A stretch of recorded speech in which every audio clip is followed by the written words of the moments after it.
రేవంత్ సర్కార్పై అన్నదాతలు పోరుబాటు పట్టారు. సర్కారు రుణమాఫీ డ్రామాలను రైతన్నలు ఎండగట్టారు. ఈ మేరకు మహబూబాబాద్ జిల్లా తొర్రూరులో రైతులు ధర్నాకు దిగారు. మాజీ మంత్రి ఎర్రబెల్లి నేతృత్వంలో రైతులు ధర్నా నిర్వహించారు. రైతుల ధర్నాలో మాజీ మంత్రి ఎమ్మెల్యే హరీష్ రావు, ఎమ్మెల్యేలు పల్లా రాజేశ్వరరెడ్డి, ఎమ్మెల్సీ మధుసూదనాచారి, మాజీ ఎమ్మెల్యేలు, ఎంపీలు సహా బీఆర్ఎస్ నేతలు పాల్గొన్నారు. ఎన్నికల్లో అడ్డగోలు హామీలు ఇచ్చి అధికారంలోకి రాగానే వాటికి ఎగనామం పెట్టారని రైతులు మండిపడ్డారు. ఇచ్చిన హామీలను ఎప్పుడు నెరవేరుస్తావు రేవంత్ రెడ్డి అంటూ నిలదీశారు.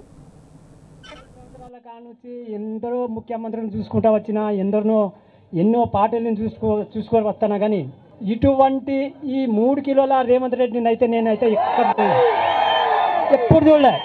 ఏదో కల్లిబలు అబద్ధాలు మాట మాట్లాడి నేను సీఎం కుర్చీలా కూర్చుంటే నేను పెద్దనైతామని అనుకున్నావు కానీ అది నిన్ను మాత్రం ఒక 6 నెలల్లో నీకు గద్దె దింపింది మాత్రం మేము తెలంగాణ ప్రజలు ఊకోం.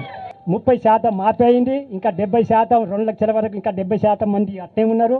ముసలోళ్ళకో, ముడుగోళ్ళకో, తాత అమ్మలకో 2000 పింఛనికి 4000 చేస్తానన్నావు. ఇది ఒకటి మర్చిపోయినావు. 4000 ఉన్న వాటిని 6000 చేస్తున్నావు. ఇది మర్చిపోయినావు. అన్నిటినీ మర్చిపోతే నేను ఇప్పుడు సీఎం ఉన్నా కదా, సీఎం నాకు ఎవరేం చేయరని అనుకోకు బిడ్డ. నువ్వు ఎట్లా కూట్ల రాయి తీయను, నువ్వు ఎట్లా రాయి తీయబోతావు నువ్వు అంటే ఇది ఏమైనా తమాషా అనుకున్నావా? పొద్దునగా చూస్తే 3 కిలోల మనిషిలే ఉన్నావు. నువ్వు అటువంటివి నువ్వు మా ఇంత 4 కోట్ల ప్రజలకు నువ్వు మోసం చేస్తానంటే ఈ మోసానికి నీకు నీ మెడకు ఎంట కట్టకపోతే మేము తెలంగాణ రాష్ట్రంలో మేము పుట్టలేదు అనుకో. కాదా అని మాత్రం గుర్తించుకోవిగాను. మా రైతు బంధు పోయింది, మా 2 లక్షల రుణమాఫీ పోయింది, 2000, 4000 పింఛని పోయింది, మా తులం ఆడిబిడ్డలకు తులం బంగారం పోయింది. ప్రతి ఒక్క మహిళ గర్భిణీలకు కేసీఆర్ కిట్టు పోయింది.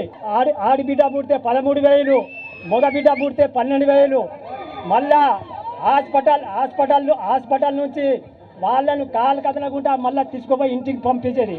అటువంటిది నువ్వు ఎక్కడ మాయం చేసినావు రేవంత్ రెడ్డి? నువ్వు ఏమనుకుంటున్నావు? మాకు రైతు బంధు, రైతు భరోసా అని పెట్టినా. ఇంకా రైతు బంధు కూడా కాదట, అంత పెద్ద రైతు భరోసా పెట్టాడు. మా కేసీఆర్ ఎంత మంచి పని చేసిండు, అంత మంచి పని చేసిండు. లేకపోతే నీ లెక్క బ్రోకర్ తనం చేసి కుర్చీ ఎక్కలే అని చేసిండు.